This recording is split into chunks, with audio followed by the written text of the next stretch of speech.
Endi so'kilsam bo'ladimi? O'sirsam bo'ladimi? Hijobim yo'q-ku. Boshida o'zingizlar xohlardilar-ku, ro'molingni yechib gapir, ro'moldasan, unaqa gapirma, unaqa kulma, unaqa qilma, o'sirma, chichma. Astag'firulloh, astag'firulloh. Bahonani ko'ryapsizlarmi? Sizlarni deb bo'ldi. Sizni aybingiz bilan bo'ldi.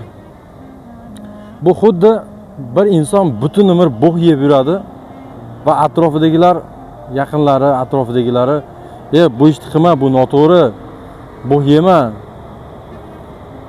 Yesang ham ro'moling bilan yema, ro'molni sharmanda qilma desa, bular ro'molni yeyish deyapti ekan.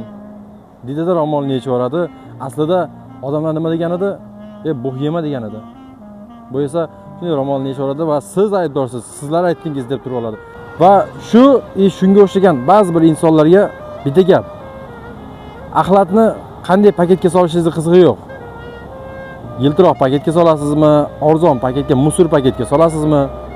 Uni qizig'i yo'q. Xolasangiz eng qimmat paketga soling. Baribir axlat bo'lib qoladi. Shunchaki ba'zi bir axlatlarni hidi sal kechroq chiqadi.